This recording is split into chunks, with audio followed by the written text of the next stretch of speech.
नमस्कार मित्रांनो, महा टॉकीजमध्ये आपले स्वागत आहे. आज आपण हश या सिनेमाची कहाणी ऐकणार आहोत. हा सिनेमा एक सिरियल किलर म्हणजे ज्याला माणसांना एका विशिष्ट पद्धतीने मारण्याची प्रवृत्ती असते आणि त्याची शिकार एक लेखिका जी मूकबधीर आहे यांच्यावर आधारित आहे. तर गोष्ट सुरू होते जेव्हा एक लेखिका जिचे नाव मॅडी असते लिखाणासाठी न्यूयॉर्क शहर सोडून एकांतात एका जंगलात फार्म हाऊसवर एकटी राहायला येते. मिडनाईट मास या तिच्या कादंबरीला मिळालेल्या प्रचंड यशानंतर मॅडीने न्यूयॉर्क शहर सोडले आणि ती जंगलातील एका घरात आपल्या बिनी नावाच्या मांजरीसोबत एकटी राहू लागली.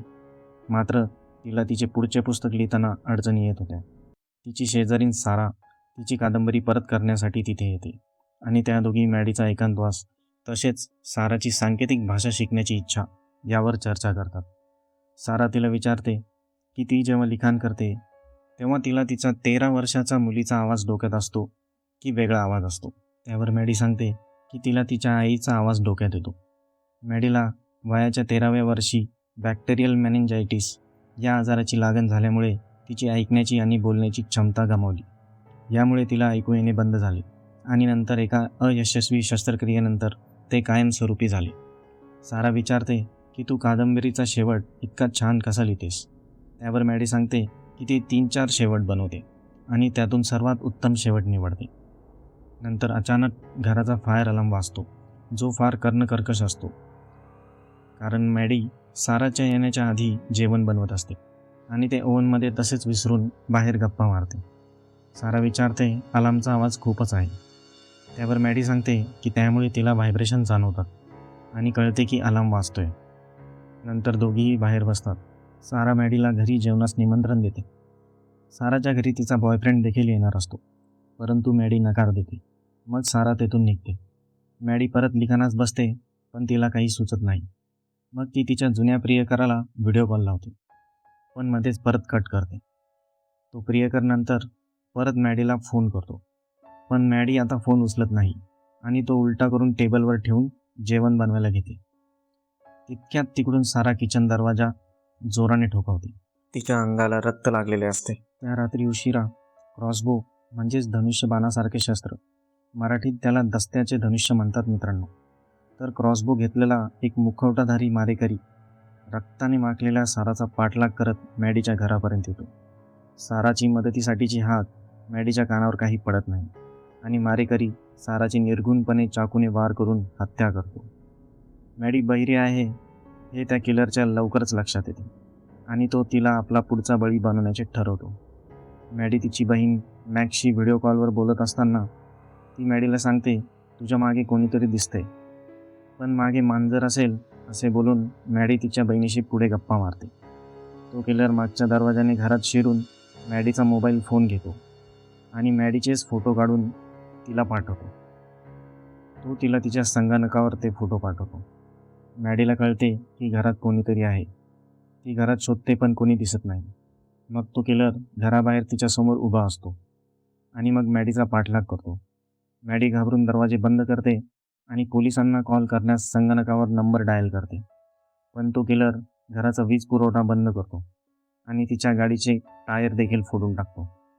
मॅडी लिपस्टिकने काचेच्या दरवाजावर ती कोणालाही सांगणार नाही, कारण तिने तिचा चेहरा पाहिलेला नाही आणि तिचा बॉयफ्रेंड लवकरच इथे येणार आहे असे लिहिते. पण तो किलर त्याच्यावर त्याचा मुखवटा काढून तिला उत्तर देतो की आता तर तू माझा चेहरा पाहिला आहेस, म्हणजे तो तिला काही जिवंत सोडणार नाही. तिला ओठांच्या हालचालींवरून बोलणे समजते हे त्या किलरला कळते. तो तिला धमकावतो की घरात घुसण्यापूर्वी तो तिला घाबरून खूप त्रास देईल. मॅडी फार घाबरून जाते. तिला कळते की याच्यापासून सुटका होणे कठीण आहे. मग ती एका बेडरूममध्ये जाऊन बसते आणि खिडक्यांचे पडदे लावते. तर खिडकीवर ठोकवण्याचा आवाज येतो. मॅडी घाबरत घाबरत बाहेर बघते तर तो साराचा हात असतो, पण तिच्याच मागे किलर साराला घेऊन उभा असतो. तो किलर साराच्या मृतदेहाचा वापर करून खिडकीवर ठोके मारत मॅडीला चिडवतो. मॅडी साराचे मृत शरीर बघून रडायला लागते. मग मॅडीला आठवते की साराने तिचा फोन तिच्या मागच्या पॉकेटमध्ये ठेवला होता, म्हणून ती गाडीचा अलार्म वाजवायला जाते. नंतर ती हिंमत करून गाडीचा अलार्म वाजवते, ज्यामुळे त्या किलरचे लक्ष विचलित होते. ती खिडकी उघडून साराचा फोन घेण्याचा प्रयत्न करते, पण किलर परत येतो. मॅडी हातोड्याने त्याच्या हातावर वार करून त्याला जखमी करते आणि पुन्हा स्वतःला घरात कोंडून घेते. किलरला समजते की ती मोबाईल शोधत होती. मग तो साराचा फोन तिला दाखवतो आणि तिच्या शरीरावर ठेवतो आणि मॅडीला खुणवतो की हिंमत असेल तर येऊन तू मोबाईल घे. मग तो साराचे कानातले काढून त्याच्या खिशात ठेवतो. मॅडी मग एक युक्ती काढते. ती एक टॉर्च घेऊन दुसऱ्या मजल्यावर जाते आणि टॉर्च एका दिशेला फेकते. ते बघून किलर त्या टॉर्चकडे निघतो. लवकरच ती बाहेर पळून जाण्याचा प्रयत्न करते, पण किलर त्या क्रॉसबोच्या बाणाने तिच्या मांडीवर निशाणा साधतो. तो तिच्या मांडीत घुसतो. दुसऱ्या बाणाने थोडक्यात बचावल्यानंतर ती पुन्हा घरात परतते. तो किलर देखील शिडीने दुसऱ्या मजल्यावर चढू लागतो, पण वर पोहोचताच मॅडी त्याला छतावरून खाली पाडण्यात आणि त्याचा क्रॉसबो हस्तगत करण्यात यशस्वी होते व पुन्हा घरात आश्रय घेते. ती त्या क्रॉसबोला बाण चढवण्याचा प्रयत्न करते, परंतु ते तिला जमत नाही.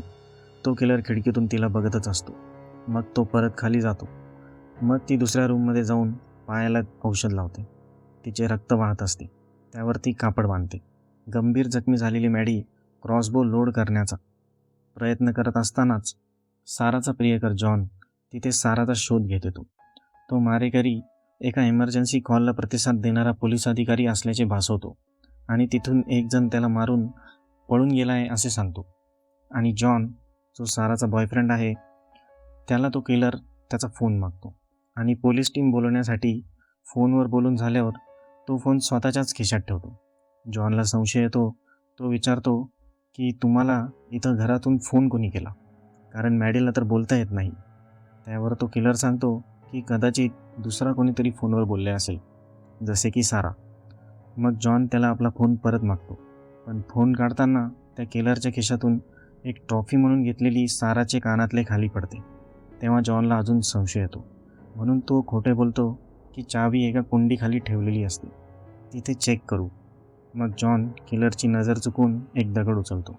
दगडाने किलरला ताब्यात घेणार इतक्यात मॅडी नकळतपणे खिडकीवर ठोके मारून त्याचे लक्ष विचलित करते आणि तो किलर त्यात संधीचा फायदा घेऊन जॉनच्या मानेवर प्राणघातक वार करतो. मरणासन्न जॉन मॅडीला पळून जाण्यासाठी संधी मिळावी म्हणून मारेकऱ्याचा गळा दाबतो आणि किलरला मारण्याच्या प्रयत्नात स्वतःचा जीव गमावतो. तिकडे सारा दरवाजा उघडून झाडांच्या दिशेने पळते, पण तो किलर तिला पकडून दगडाने तिचे डोके ठेचून काढतो. पण मॅडी हे सर्व तिच्या डोक्यात विचार करत असते.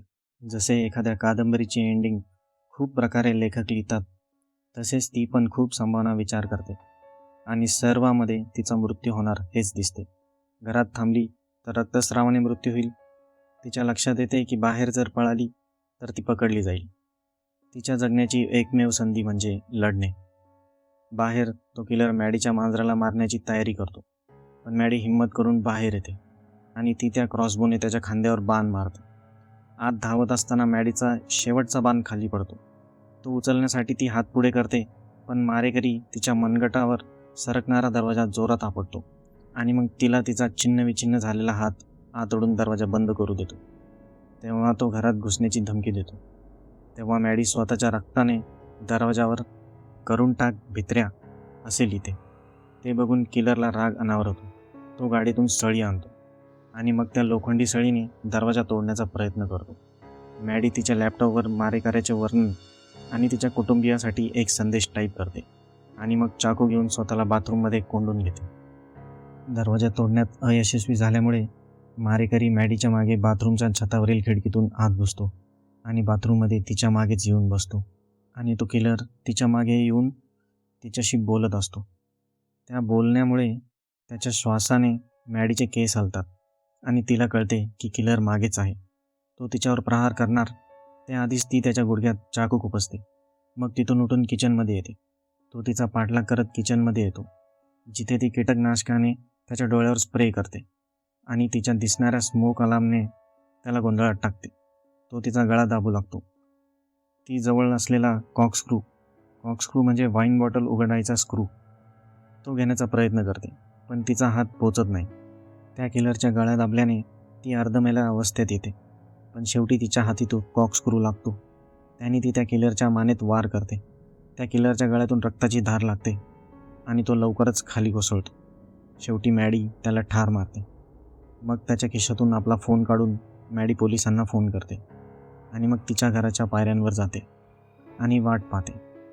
तिथे थोड्याच वेळात पोलीस आल्यावर ती आपल्या मांजराला कुरवाळते.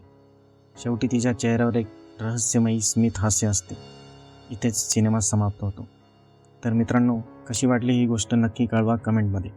हा एक मराठी एक्सप्लेनेशन चॅनल आहे, त्याला नक्की प्रोत्साहन द्या लाईक करून. धन्यवाद.